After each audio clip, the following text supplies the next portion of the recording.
Water sings in whispers.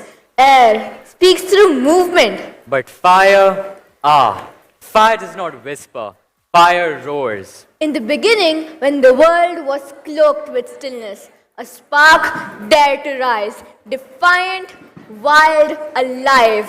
That spark was fire, the first voice of creation. It danced upon the earth, whispering warmth into cold, painting the night sky in gold. From that moment on, fire became both a friend and a force. It purifies, it protects, yet it also punishes. It listens to no command, bows to no one's will. Fire burns, not just to destroy, but to purify, to transform and awaken what lies within. And this power, this voice of flame, finds its gentlest soul in piety, in reverence, in purity. Our young performers now capture the sacred spirit of this eternal flame, where devotion meets energy and stillness meets movement. They embody fire not as fury, but as faith. I see. Is that all fire can do? No. Fire can unleash its fury, an unstoppable blaze, intense, untamed, and alive with energy that dares to challenge silence. It listens to no command, bows to no one's will. Fire burns as a protector and a transformer. Presenting a dance that burns, breaks, and beautifully transforms fire, where the flame speaks to thunder and the dance blazes in light. Shall we witness that? Why not? Ladies and gentlemen, please welcome our dynamic performers with a fiery round of applause.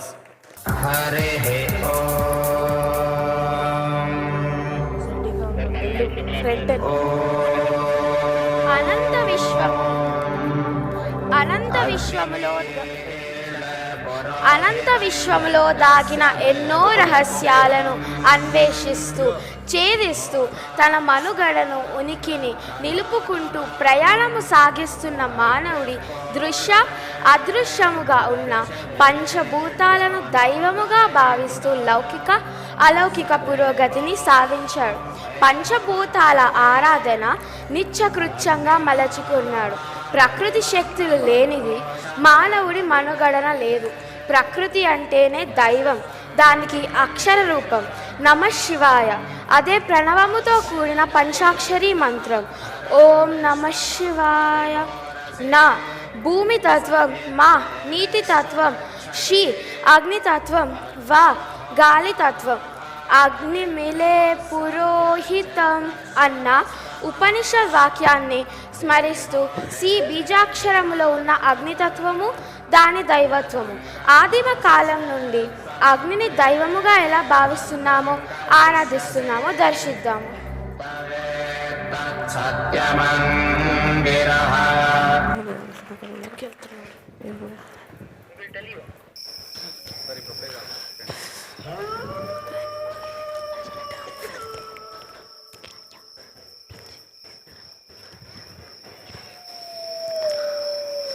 ఎన్ని పగళ్ళు రాత్రులు గడిచాయి. ఈ చీకటిని వెలుతురు చేసుకోలేకపోయాం. దేవుడు కరుణించలేదు. మనం పగలు సూర్యుడు, రాత్రి చంద్రుడు ఉన్నప్పుడు ఈ చీకటి సమస్య లేదు. ఈ అమాస రాత్రులు ఎలా గడపాలో అనేదే మన కష్టం. ఒలే, ఈరోజు గూడెం కాపలాకి వెళ్ళాలి. బేగ నడు. సరే సరే.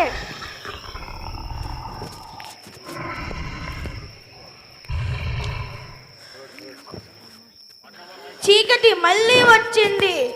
జంతువుల అరుపులు దగ్గర వినిపిస్తున్నాయి. ఎప్పుడు వెలుగుంటే ఎంత బాగుంటుండగా జేజెబుగట. రేత్రి ఎలుగుండదహే. సూర్యుడిని తీసుకురాలి మా కిందికి. అలా వస్తే ఎంత బాగుంటుందో. మేము రేత్రి కూడా ఆడుకోవచ్చు. పగటి సూర్యుడు రేత్రికి భలే భలే ఉంది ఈ ఆలోచన. నువ్వే ఏదో ఒకటి చేసి రేయిని కూడా వెలుతురు చేసే పడతాడా? మేము వెలుగును సృష్టించగలమా? అది మేము చెయ్యగలమా? మనకు రాళ్ళు కర్రలు మాత్రమే ఉన్నాయి. ఇవి వెలిగిస్తాయా? ఓ బుడతలు, అలా చీకట్లో సద్దు సైకండి. ఎలుగుల మీద పడతాయి, జాగ్రత్త. పులులు సింగాలు వేటకి బయలుదేరినా సప్పుడు వినిపిస్తోంది. పదిలంగా కూకోండి, లేదా ఇలా వచ్చి పండుకోండి. ఓ అయ్యా, నాకు సింగం పిల్లలు కావాలి మచ్చిక చేసుకోనికి. ఓలమ్మ, నాకు పులి పిల్లలు కావాలి, పెంచుకుంటా. ఈ చీకటిని లెగెత్తించే సత్వరమిదేవా. ఈ గూడానికి పెద్దనే కానీ ఈ చీకటి పోవడానికి ఏమి చేయలేకపోయానే. మన గోడు వినేవారు ఎవరు? నాటిన వాడే కాపు కాస్తాడు కదా, పైన తిరిగే దేవతలే మనకు దారి చూపిస్తారు.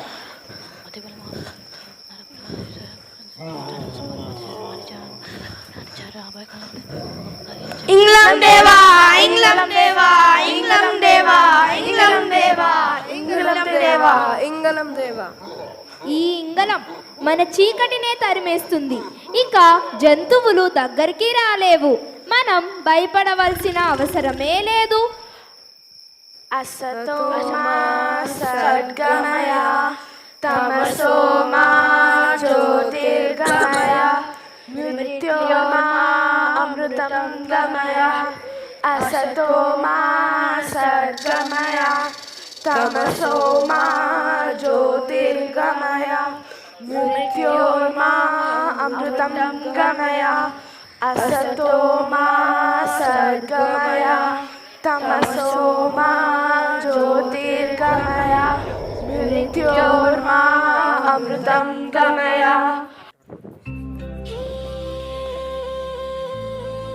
సూర్యవంశపు రాజులు, ప్రసిద్ధిగాంచిన రఘువంశ తిలకులు, ఇక్ష్వాకులు, మాందాత, హరిశ్చంద్ర, అజ, దిలీప, భగీరథ, దశరథ మహారాజులు ఈ పరంపరలో వాసికెక్కిన రాజన్మనులు.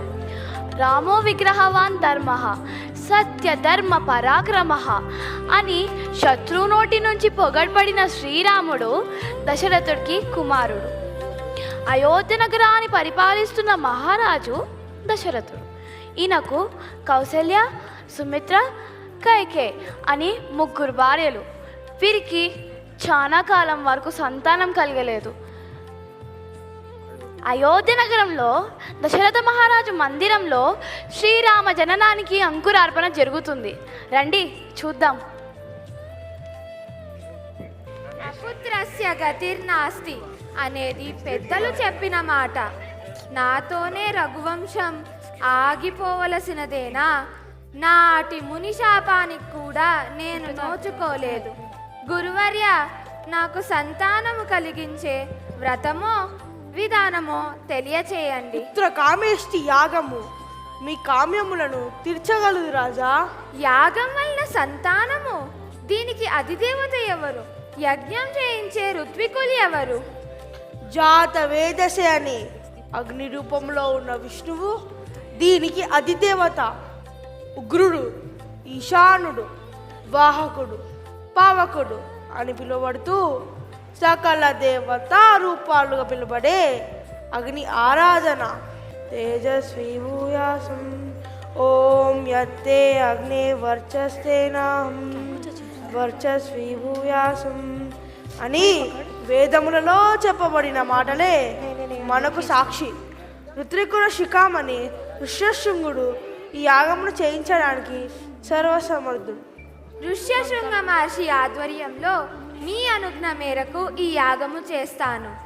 ఋష్యశృంగ మహర్షికి ప్రణామములు. ఇష్టకామ్యార్థ సిద్ధిరస్తు, విజయోస్తు. శృతులు అగ్ని ఆరాధన సర్వదేవత ఆరాధనగా పేర్కొన్నాయి. శబ్ద, స్పర్శ, రూపము గల అగ్ని ఆరాధన అతి పవిత్ర కార్యము. లోక కళ్యాణము కొరకు చేసే యజ్ఞ యాగాదులు ప్రకృతి సమతౌల్యతకు తోడ్పడతాయి, కామ్యములను తీరుస్తాయి. ఈ యాగము కొరకు మేము ఏమి చేయగలమో తెలపండి మునీశ్వర. ఈ యాగం కొరకు మీరు మీ మహారాణులు 3 నేటి నుండి దీక్షాదారులు కావాలని. రేపటి ఉదయమే మంగళ స్నానము కావించి యజ్ఞవేదిక వద్ద సిద్ధముగా ఉండవలేదు. అవశ్యం.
జయము జయము మహారాజులకు రఘుకులమునందు నలుగురు సూర్యుల జన్మము జరిగినది.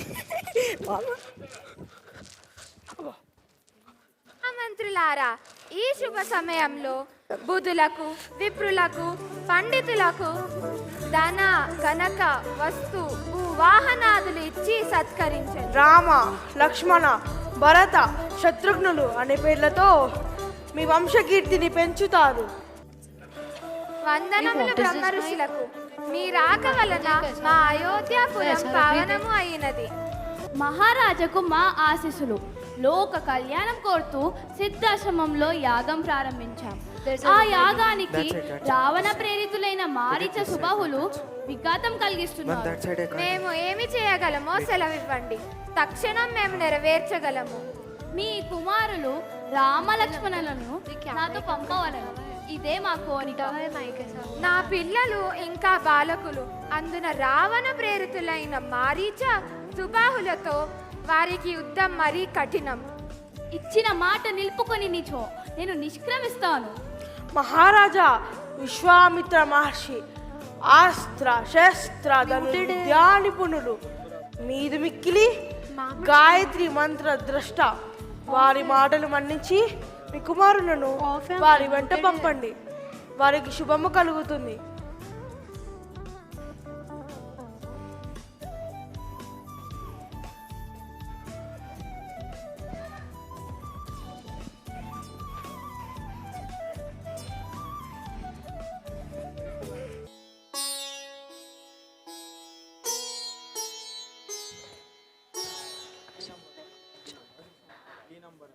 అతిబల మహాబల విద్యలను పొందారు. అపూర్వ ధైర్య సాహసాలు ప్రదర్శించి తాటక సుబాహుని వధ చేశారు. మారీచ గర్వముని అణిచారు. రాబోయే కాలంలో ఎన్నో గొప్ప గొప్ప కార్యాలను చేయటకు తగిన విధముగా అనేకమైన విలువిద్య రహస్యాలను నేర్చుకున్నారు. ధన్యవాదములు గురువర్య. కళ్యాణమస్తు. వెంటనే మిథిలా నగరానికి బయలుదేరాడు.